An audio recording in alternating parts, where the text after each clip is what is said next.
नमस्कार नमस्ते. आणि welcome to this programme. सुरुवातीचे भाषण ऐकून सगळे इंग्रजीमध्ये बोलत होते आणि मी तयारी करून आलो होतो मराठीत बोलायला.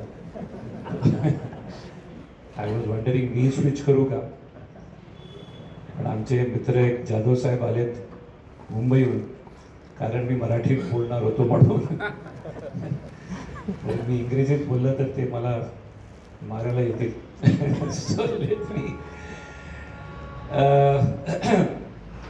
थँक्यू व्हेरी मच सगळे, आज तुम्ही इथे आलात. नॉर्मली कुणी कंपनीचं इन्व्हिटेशन येतो की 2 दिवसाचा प्रोग्राम करायचा आहे, माझं रिॲक्शन असतं 2 खूप कमी आहे, 3 किंवा 5 दिवस असायला पाहिजे. आणि आताचा प्रोग्राम 90 मिनिट्स आहे. यू कॅन अंडरस्टँड टाईम खूपच कमी आहे. बघू आपण किती कव्हर करू शकणार. एक प्रश्न विचारून आपण सुरुवात करू. मला सांगा, ही कंपनी त्यांचा बिझनेस काय आहे? मी तुम्हाला सांगतो कुठल्या बिझनेसमध्ये हे नाही आहे. यांचा बिझनेस, टाटा मोटर्सचा बिझनेस कार मॅन्युफॅक्चरिंगचं नाही. यांचा बिझनेस सॉफ्टवेअरचा नाही.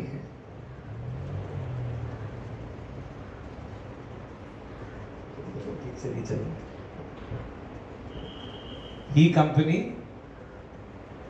हॉस्पिटॅलिटी बिझनेस मध्ये नाही आहे.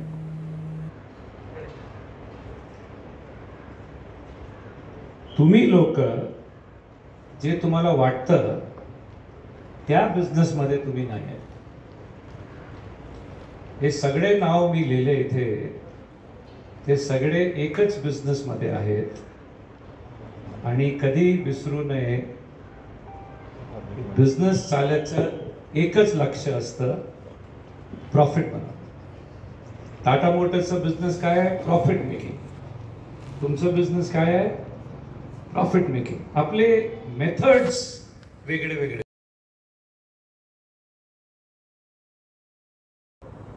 हिल्टन कसं बनवतो? हॉस्पिटॅलिटी प्रोव्हाइड करून. But single objective is making profit. पण ही गोष्ट एवढ्या वेळी बिझनेसमॅन विसरून जातात की त्याचा प्राइस आपण काय पे करतो आपल्याला कल्पना पण नसेल.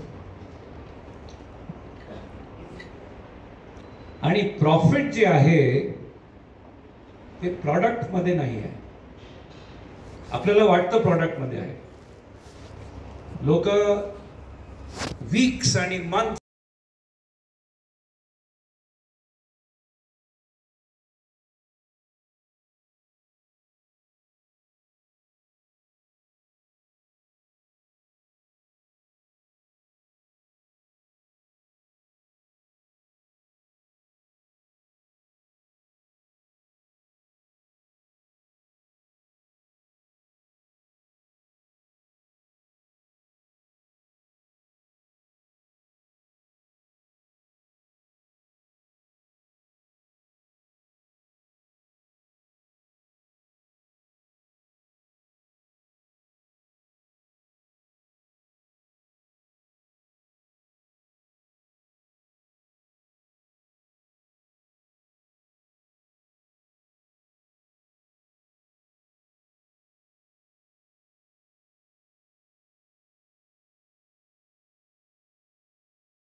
आता सगळ्याला हे कशाला करायला पाहिजे, सो दॅट जास्तीत जास्ती लोक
This is finance management in action.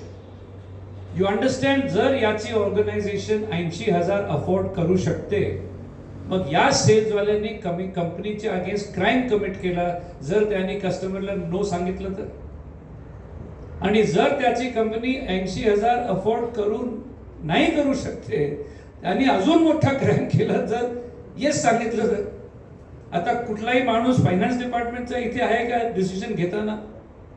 And I can give you similar examples from virtually every function within the company.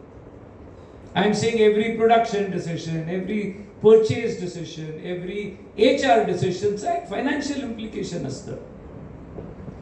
Company profit कधी बनवते?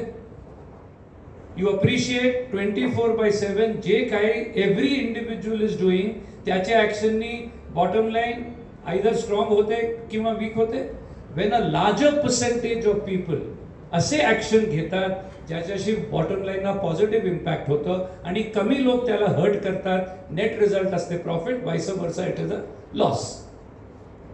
आणि हे सगळे लोकांचं काम संपल्यानंतर आमचे सारखे फायनान्स प्रोफेशनल पिक्चर मध्ये येतात. आम्ही पोस्टमॉर्टम करून सांगतो तुम्ही प्रॉफिट बनवलं की लॉस बनवलं. मी हे सांगायचा प्रयत्न करतोय, जे लोक स्वतःला नॉन फायनान्स म्हणतात त्याच्या ऍक्शननी कंपनीची प्रॉफिट जनरेट होते. जे लोक स्वतःला फायनान्स वाले असतात त्यांच्या ऍक्शननी कंपनीचं प्रॉफिट कॅल्क्युलेट होतं. कशाला सांगायला पाहिजे फायनान्स मॅनेजमेंट? प्रॉफिट जनरेट करायला की प्रॉफिट कॅल्क्युलेट करायला? How many non finance people in this room?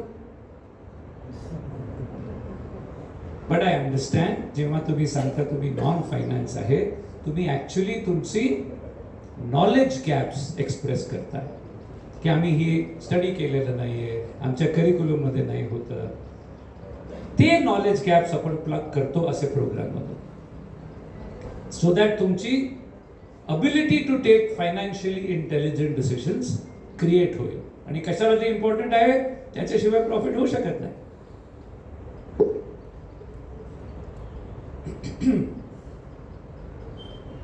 So this is clear?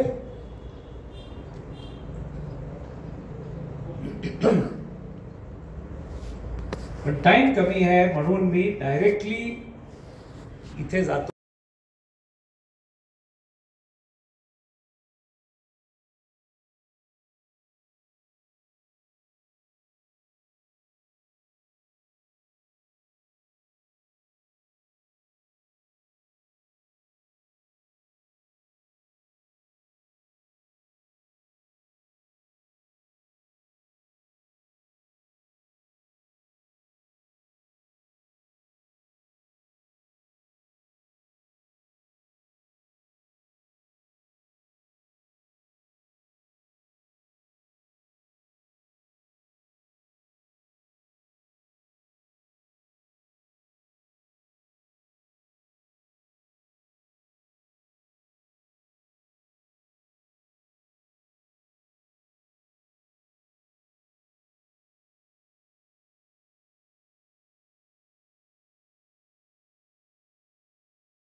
थोडा कॉन्ट्रडिक्शन वाटेल.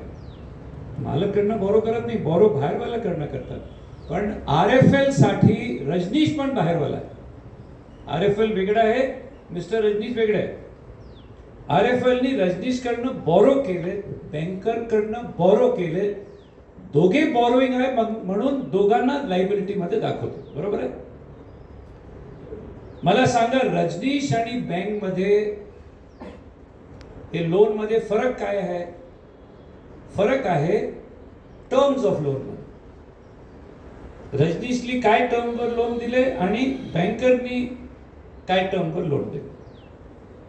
तुम्ही सगळे अप्रिशिएट करणार, जेव्हा कोणी बोरो करायला जातो, कुठलाही लेंडर लोन द्यायला तयार होणार नाही without asking several due diligence kind of questions.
सांगितलं असेल बँकर, ते तर खूप अनफेअर आहे. मी कमावलं नाही तर तुम्हाला कसं द्यायचं.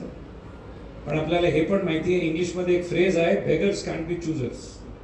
तुम्हाला बँकरचे पैसे पाहिजे तर बँकरची कंडिशन पण एक्सेप्ट करावं लागेल. तर रिलक्टंटली RFL must have sed, okay mister banker, तुम्हाला असं पाहिजे की मी प्रॉफिट बनवला की नाही बनवला, तुम्हाला रिवॉर्ड द्यायला पाहिजे. अग्री करतो, कारण तुमच्या पैशाची खूप गरज आहे मला. पण देन त्यांनी सांगितलं असेल, माझी 1-2 रिक्वेस्ट आहेत. रिक्वेस्ट नंबर 1, जर तुम्हाला पाहिजे की मी लॉस बनवल्यावर सुद्धा तुम्हाला रिवॉर्ड द्यायला पाहिजे, देन मिस्टर बँकर तुमची एक्सपेक्टेशनला खूप हाय ठेवू नका. जर तुम्हाला एक रिझनेबल रिटर्न पाहिजे असेल, मी लॉसच्या वेळी कदाचित अफोर्ड करू शकणार. बँकरनी सांगितलं असेल, आय एम हॅपी विथ, ते दिसतंय आपल्याला 10%. आणि RFLनी सांगितलं असेल, मिस्टर बँकर रिक्वेस्ट नंबर 2, तुम्हाला हे पाहिजे की मी लॉस बनवलेला सुद्धा तुम्हाला 10% द्यायला पाहिजे, मी कबूल करतो. पण ऑन दी अदर हँड हे विसरू नका, मी प्रॉफिटही बनवू शकतो आणि खूप प्रॉफिट पण बनवू शकतो. मग तुम्ही त्याच्यावर डेव्हलप ठेवू नका. जर लॉसच्या वेळी मी तुम्हाला 10% देणार, तर प्रॉफिट बनवल्यावर तुम्हाला तर 10% देणार. Banker must have sed, fair enough, I rather have the assurance of a guaranteed return than have the possibility of a very high return in 1 year and nothing in nothing. Again सांगायचा प्रयत्न हे करतोय, banker आणि बाहेरवाले काय टर्मवर पैसे देतात, आम्हाला guaranteed पण एक छोटा अमाऊंट ऑफ रिटर्न पाहिजे. ही डिस्कशनला रजनीश ऐकत आहेत. ते आता सांगतात, RFL मी बँकर सारखा नाही आहे, मी एवढा अनरिझनेबल नाही आहे. मला कळतं की तुम्हाला बिझनेसमध्ये अप्स अँड डाऊन होणार, कधी प्रॉफिट होईल कधी नाही होणार. ही सेज, मी पैसे द्यायला तयार आहे विदाउट प्रॉमिसेस. म्हणजे काय, म्हणजे जर तुम्ही प्रॉफिट नाही बनवलं, मला काही दिलं नाही तर चालेल, पण मी रिस्क घेतोय, कदाचित मला काय मिळणार नाही. तर ही सेट जेव्हा तुम्ही प्रॉफिट नाही बनवलं, कबूल आहे काही दिलं नाही तर, पण हे रिस्कला कॉम्पन्सेट करायला जेव्हा तुम्ही प्रॉफिट बनवणार, अगदी सगळ्याला द्यायला नंतर जे राहील सगळं काय घेऊन जाणार, ते पण फेअर आहे का?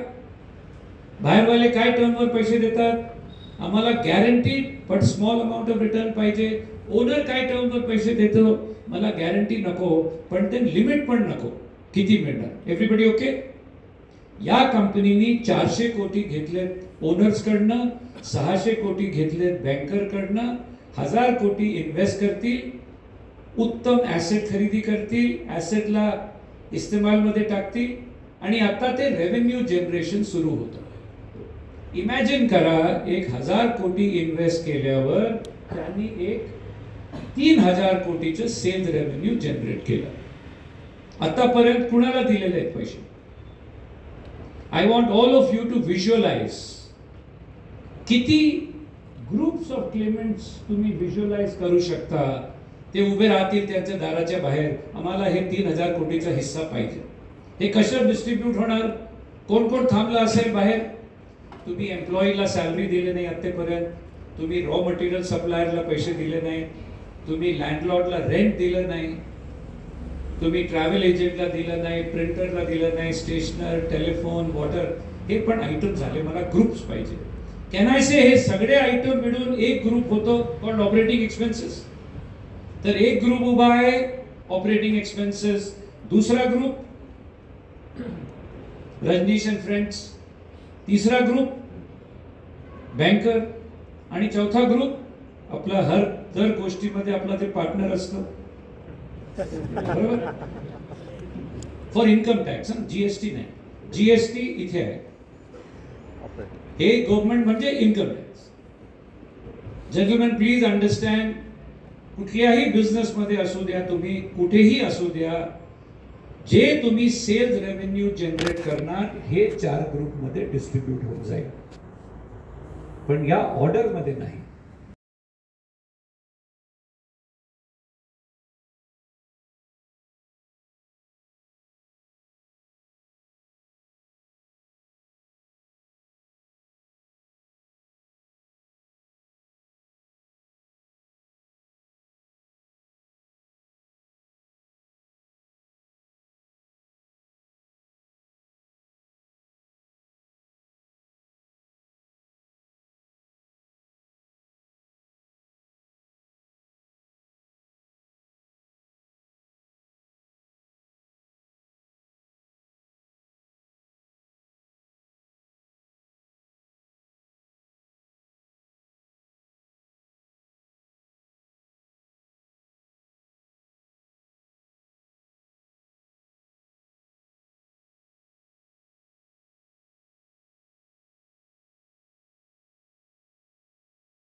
Before interest and tax or earnings before interest and tax.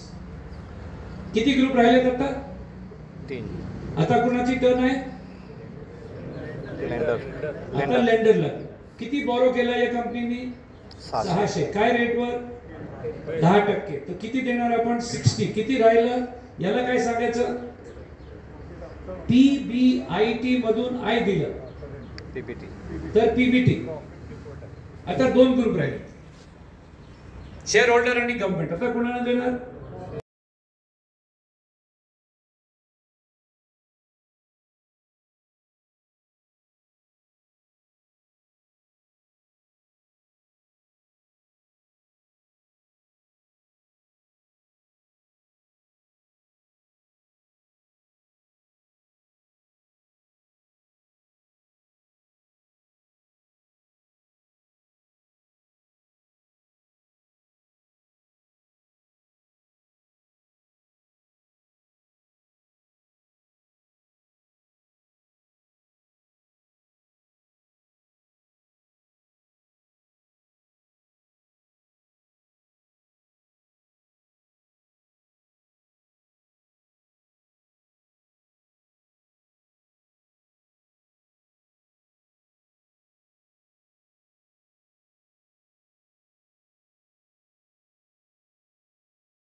आणि जेव्हा प्रॉफिट करणार सगळं माझं आहे. मग का देत नाही? Why don't companies distribute entire profit to shareholders? मग हे तर आधी पण माहित होतं ना, जे तर पैसे घेताना मग तेव्हा सांगायला होतं ना, थोडं पैसा आपण कंपनी रनिंग साठी ठेवू. ते नंतर तर नाही कळलं असेल ना. का देत नाही? But you are on the right track of course. जेव्हा मी हा प्रश्न विचारतो, असले सिमिलर आन्सर्स येतात. कंपनीला फंक्शनिंग साठी चाहिए, टू कीप इट रनिंग पाहिजे, ग्रोथ साठी पाहिजे, एक्सपॅन्शन साठी पाहिजे, बँक लोन परत केलेलं नाही आतापर्यंत त्यासाठी पाहिजे, आणि कोविड झाल्यानंतर लोकांना कळतं असे गोष्ट पण होऊ शकतात त्यासाठी थोडं ठेवायचं आहे, एटसेट्रा एटसेट्रा. आणि माझं उत्तर असतं, मी तुमचे सगळे आन्सर एक्सेप्ट करणार as reason number 2 for not giving it to हिम.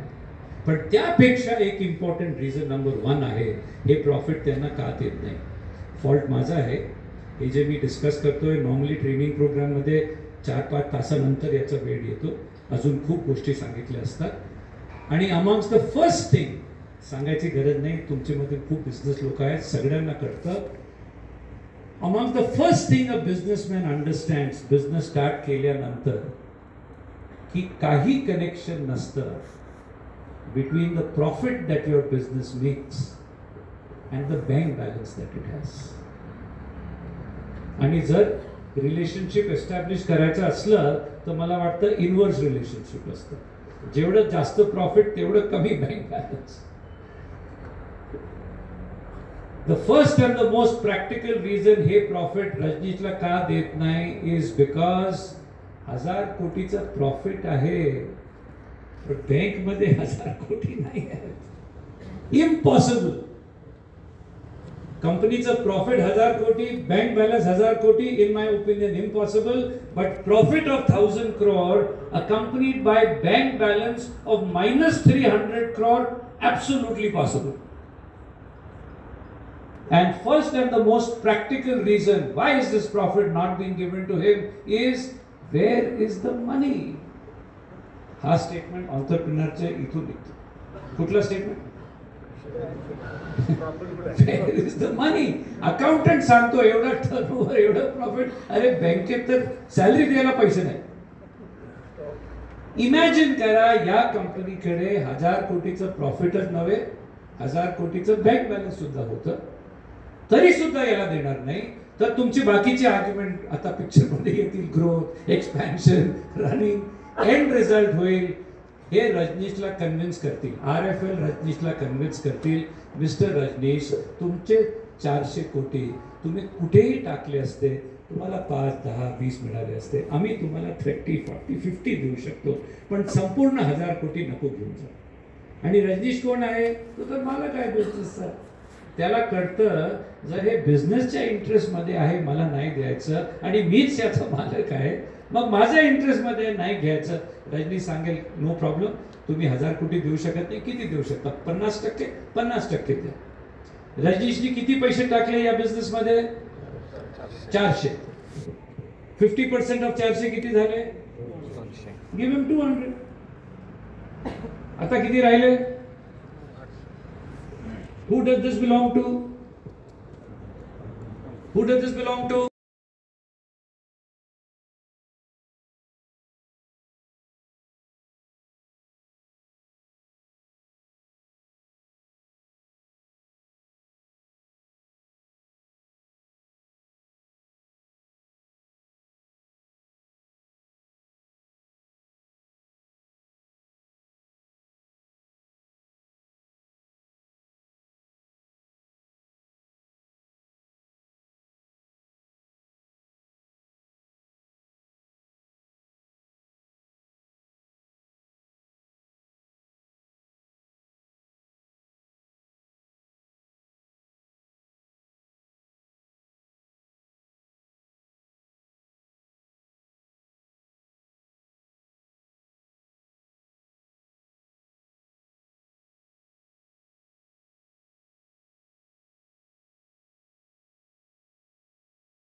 या कंपनीकडे शेअर्स आहेत 10 रुपये फेस व्हॅल्यू वाले. फेस व्हॅल्यू म्हणजे शेअरवर छापलेला प्राइस.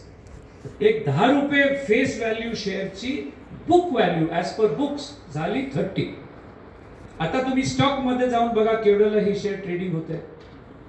कदाचित स्टॉक मार्केटमध्ये 50 ला मिळत असेल, 500 पण होऊ शकतं, 5000 पण होऊ शकतं. That can be a crazy place at times. त्याला सांगतात मार्केट व्हॅल्यू, पण त्याच्यावर आपला कंट्रोल नसतं. Face value, book value internal आहे, मार्केट व्हॅल्यू एक्सटर्नल आहे. एव्हरीबडी ओके सो फार? ही कॉन्व्हर्सेशन स्टार्ट कुठे झाली? ही कॉन्व्हर्सेशन स्टार्ट झाली जेव्हा मी तुम्हाला प्रश्न विचारलं, लायबिलिटी काय रिप्रेझेंट करते? Sources, asset uses. मी प्रूव्ह करत होतो, डू लायबिलिटीज रिप्रेझेंट सोर्सेस? तो पहिला आयटम शेअर कॅपिटल, तो सोर्स आहे का? कुणी दिला आपल्याला पैसा? तो मालकांनी. Item number 2, is that a source? हो. कुणी दिला? प्रॉफिट. मालकांनी. मालकाचा पहिला कॉन्ट्रीब्युशन आणि दुसऱ्यामध्ये फरक काय? पहिल्या कॉन्ट्रीब्युशन मध्ये त्यांनी पैसे टाकले, दुसऱ्यामध्ये पैसे टाकले नसतील, पण जे प्रॉफिट घरी घेऊन जाऊ शकले होते ते सोडून गेले. आयटम नंबर 1 ओनरची डायरेक्ट कॉन्ट्रीब्युशन आहे. आयटम नंबर 2 ओनरची इनडायरेक्ट कॉन्ट्रीब्युशन आहे. तो आयटम नंबर 3 सोर्स आहे का? हो. कुणी दिलं? कुणी बाहेरवाल्याने दिलं, लेंडरने दिलं, बँकरने दिलं. पण तुम्ही लोक बँकरकडे जाऊनही लोन घेत नाही, तुम्ही वेंडरकडे पण जाता. मला रॉ मटेरियल द्या, गुड्स द्या, सर्व्हिसेस द्या, 1 महिन्यानंतर, 2 महिन्यानंतर, 3 महिन्यानंतर पैसे देतो, तोही येतो ना इथे. Is that a source of money? हो. ते 3 नंबर आणि 4 नंबर सोर्स मध्ये फरक काय? 3 नंबरनी कॅश मध्ये लोन दिलं, ते 4 नंबरनी काइंड मध्ये लोन दिलं, पण लोनच आहे.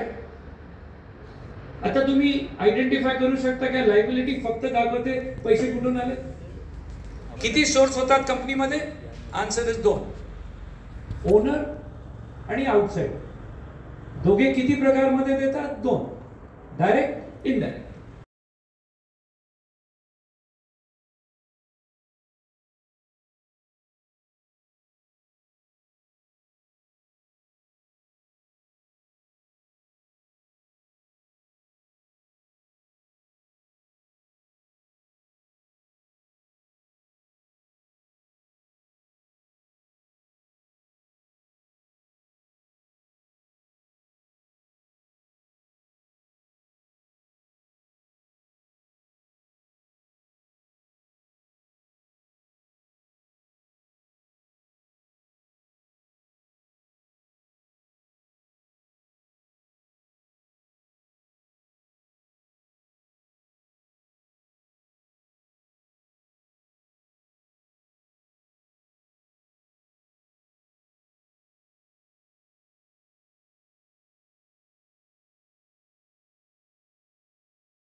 बोरिंगचं प्रोसेस सुरू करणार. एकदा पैसे आले तर स्पेंड करायला सुरुवात करेल. आता तुम्ही मला ही बॅलन्स शीटची राईट साईड बनवायला मदत करा. रजनीश या पैशाला कुठे टाकणार? त्याला फर्निचर बनवायचं आहे, तर साइजेबल प्रोपोर्शन जाईल इन्फ्रास्ट्रक्चर मध्ये, जमीन, बिल्डिंग, मशीन वगैरे. ते आयटम बॅलन्स शीट मध्ये येतात under a heading called fixed assets. रजनीशनी सबस्टॅन्शियल पोर्शन फिक्स्ड मध्ये टाकू द्या, पण Rajneesh has to make sure संपूर्ण पैसे नाही जायला पाहिजे फिक्स्ड ॲसेट मध्ये. फिक्स्ड ॲसेट घेतल्यानंतर थोडे पैसे उरलेले पाहिजेत. का? आता त्याला लागेल एक continuous supply of something non as working capital. आता तुम्ही वर्किंग कॅपिटलचे कंपोनेंट व्हिज्युअलाइज करायला माझी मदत करा. कशाला पाहिजे त्याला working capital? Raw material, labour. Imagine करा, रजनीशला कंट्रीचं फायनेस्ट फर्निचर मेकिंग कंपनी चालू करायची होती. त्याची इच्छा होती मी बेस्ट असायला पाहिजे कंट्रीमध्ये. Because he wanted to be the best, he also wanted the best quality infrastructure. तर जेव्हा तो इन्फ्रास्ट्रक्चर घ्यायला गेला, in his desire to be the best, he got a little carried away आणि त्याने जरूरतपेक्षा जास्त पैसे इन्व्हेस्ट करून टाकले. आज काय परिणाम काय?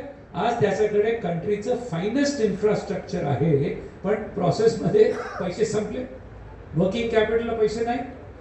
आणि पुढच्या दिवशी गौरव येतो तिथे आणि गौरव सांगतो, रजनीश मी एक IT सर्व्हिसेस कंपनी सुरू करतोय, मला माझ्या कंपनीमध्ये एक 100 कोटीचे टेबल कुर्सी पाहिजे आणि तुमच्या इन्फ्रास्ट्रक्चर बघून असं वाटतं की you are the best person to supply to me. I am very happy to give you an order of 100 crores. Will Rajneesh be able to execute the order? Answer is no. कशाला नाही? Working capital नाही. आता तुम्ही मला working कॅपिटलचे component visualise करायला मदत करा. रजनीश खूप लकी माणूस आहे. त्यांनी काल फॅक्टरी सुरू केली आणि आज गौरवाला ऑर्डर घेऊ. पण रजनीशला यापेक्षा खूप लकी व्हायला पाहिजे फॉर गौरव टू से, रजनीश मी एक 100 कोटीचं ऑर्डरही नाही आणलं, एक 100 कोटीचं चेक पण घेऊन आलं. ते होणार नाही इन ऑल लाईकलीहुड. आता रजनीशला कळायला पाहिजे हे 100 कोटीच्या ऑर्डर मध्ये 60 कोटीचे तर लाकूड लागेल. Unless he has another 60 crores to buy wood, can he run the business? And as a prudent businessman, तो वेट करणार नाही की कस्टमर आल्यानंतर मी रॉ मटेरियल घेणार. तो कदाचित रॉ मटेरियल घेऊन एक inventory of raw material maintain करेल, सो दॅट ज्या दिवशी कस्टमर आला पुढच्या दिवशी प्रोडक्शन सुरू व्हायला पाहिजे. तर पहिला कंपोनेंट काय वर्किंग कॅपिटलचा? तुमच्याकडे पैसे असायला पाहिजे आधी इन्फ्रास्ट्रक्चर उभा करायला, त्यानंतर रॉ मटेरियल आणि इन्व्हेंटरी मेंटेन करायला. दुसरा कंपोनेंट काय आहे? हे गौरवचं 100 कोटीचं ऑर्डर रिझनेबली लार्ज ऑर्डर आहे. रजनीशला कमीत कमी 3 महिने लागतील एक्झिक्यूट करायला, पण पुढच्या आठवड्याला 1 तारीख आहे. त्याचे एम्प्लॉईज वेट करतात सॅलरीसाठी, लँडलॉर्ड वेट करतो रेंटसाठी, ओव्हरहेड द्यायचे. तो एम्प्लॉईला हे सांगू शकत नाही 3 महिने वेट करा, गौरव पैसे दिल्यावर सॅलरी देतो. No sir. दर बिझनेसमॅनला कळतं आपले एक्सपेन्सेस एक कंटिन्युअस असतात, इन्कम स्पोरॅडिक असतात. म्हणजे कशाची गरज आहे? गरज ही आहे at any point of time तुमच्याकडे एक minimum amount of cash and bank balance पाहिजे, सो दॅट तुमचे डे टू डे खर्चे मीट व्हायला पाहिजे. आणि तिसरा कंपोनेंट काय आहे वर्किंग कॅपिटलचं? 3 महिन्याची मेहनत नंतर रजनीश जातो गौरवकडे, गौरव तुमचा ऑर्डर तयार आहे, कन्साइनमेंट रेडी आहे, तुम्ही या इन्स्पेक्ट करा, मला गोएट द्या, मी पाठवून देतो. आणि गौरव तिथे येतो, तो सांगतो रजनीश खूप चांगलं काम केलं, पाठवून द्या. रजनीश म्हणतो okay Gaurav, what about my cheque? तो म्हणतो कोई प्रॉब्लेम नाही, 60 दिवसानंतर येऊन चेक सुद्धा घेऊन.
कॉम्पिटिशनच नाही. 1991 गव्हर्नमेंटनी दार उघडून टाकले. आता मी तुमच्या बरोबर ब्रेनस्टॉर्मिंग करतोय, बिझनेस बुडतात कशाला. 1991 government open up it doors. कदाचित फॉरेन प्लेयर आले असतील ज्यांच्याकडे लेटेस्ट टेक्नॉलॉजी असेल. Do you think it is possible 1991 नंतर आपल्या डोमेस्टिक काही एंटरप्रेनरला कळलं असेल, आता आमच्या समोर कॉम्पिटिशन आली आहे फ्रॉम ओव्हरसीज, त्या माणसाची टेक्नॉलॉजी आपल्यापासून खूप पुढे आहे, त्याच्या कंपॅरिझनमध्ये आपली टेक्नॉलॉजी ऑब्सोलीट आहे आणि आमच्याकडे नवीन टेक्नॉलॉजी घ्यायला पैसे नाही. काही लोक टेक्नॉलॉजिकली ऑब्सोलीट झाले असतील 1991 नंतर. Do you think technological obsolescence could have contributed to a certain portion of sickness in industry? Yes.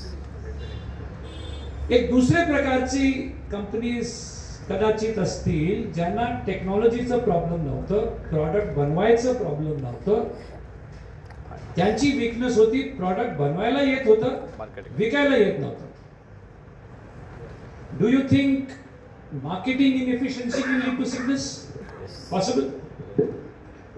एक तिसरी कॅटेगरी असू शकते ज्यांना बनवायला सुद्धा येत होतं, विकायला सुद्धा येत होतं, पण त्यांचं मिसफॉर्च्यून असं होतं की त्यांच्याकडे खूप स्ट्रॉंग आणि मिलिटंट ट्रेड युनियन होती, which went on extended periods of strike. खूप महिन्यासाठी प्रोडक्शन बंद झालं. Do you think labour problems can lead to sickness? Yes. Reserve बँकनी स्टडी कंडक्ट केली of all the sick companies in the country, आणि त्याच्या स्टडीनी त्यांना कळलं की सगळ्या सिक कंपनीमधून 95% पेक्षा जास्त कंपनीज या कुठल्याही 3 कारणामुळे सिक झाले नव्हते. म्हणजे हे सगळे कारण मिळून 5% सिकनेस सुद्धा त्याचे रिस्पॉन्सिबल नव्हते. आणि over 95% businesses were sick due to one reason, Operating inefficiency. Financial mismanagement. आणि मी तुम्हाला इंडियन स्टॅटिस्टिक्स दिली आहे, पण माझी स्टॅटिस्टिक्स जगभरात ऍप्लिकेबल आहे. अनडिस्प्युटेड फॅक्ट आहे. दुनियामध्ये कुठेही जर 10 बिझनेस बुडतात त्यामधून 9 पेक्षा जास्त फायनान्शियल मिसमॅनेजमेंटमुळे बुडतात. आणि recent history has told us companies ही नव्हे, कंट्रीज बुडून जातात financial मिसमॅनेजमेंटमुळे. अमेरिकाची complete sub prime crisis can be अट्रिब्युटेड to bad finance management. आपण आता बोलतोय, आता राईट नाव युरोपमध्ये Greece, Portugal, Spain, Italy, south अमेरिकामध्ये Venezuela, आपल्या साऊथमध्ये Sri Lanka, Nepal, they are all suffering the consequences of bad finance management. पण याचा अर्थ काय? What does it mean when I tell you 90 to 95% fail due to bad finance management? I will tell you what it means to me. जर माझ्याकडे कोणी आलं entrepreneur की माझं बिझनेस बंद झालं का, मी टेक्नॉलॉजिकली ऑब्सोलीट झालो, मला हे कळत नाही, त्याला ब्लेम कसं करायचं. हे बिचाऱ्याच्या समोर एक फॉरेन मधून एंटिटी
फायनान्स मॅनेजमेंट सांगतं तुम्ही पैसे कधी इन्व्हेस्ट करू नका कुठल्याही ऍक्टिव्हिटीमध्ये, कुठल्याही प्रोजेक्टमध्ये, कुठल्याही बिझनेसमध्ये ही खात्री केल्याशिवाय की जे तुम्ही राईट साइडनी अर्न करू शकता तो लेफ्ट साइडच्या कॉस्ट प्रमाणे कदाचित इक्वल पाहिजे किंवा जास्त पाहिजे.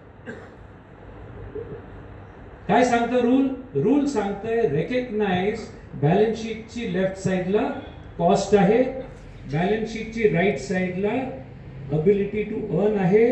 पैसे इन्व्हेस्ट कधी करायला पाहिजे? खात्री केल्यानंतर की ते तुम्ही राईट साइड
म्हणजे हे जे इलिटरेटली नाही बोललं अमेरिकामधून 10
तुम्ही याला QR कोड स्कॅन करून जॉईन करू शकता.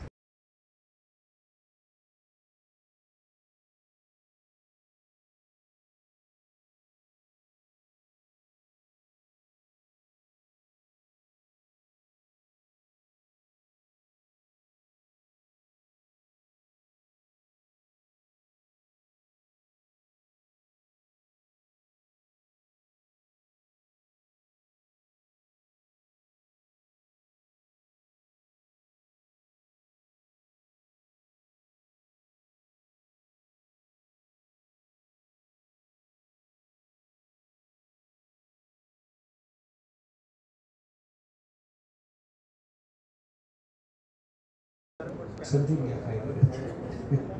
फुल झाला group. Thank you very much ladies end gentleman. बहुत मजा आया आपसे बात करके. Wonderful audience. एक ही साउंड होता. Fantastic. Lovely. Thank you so much.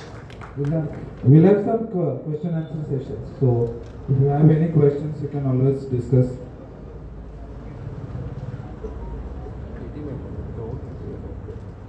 किती मेंबर? एनरोल होतो.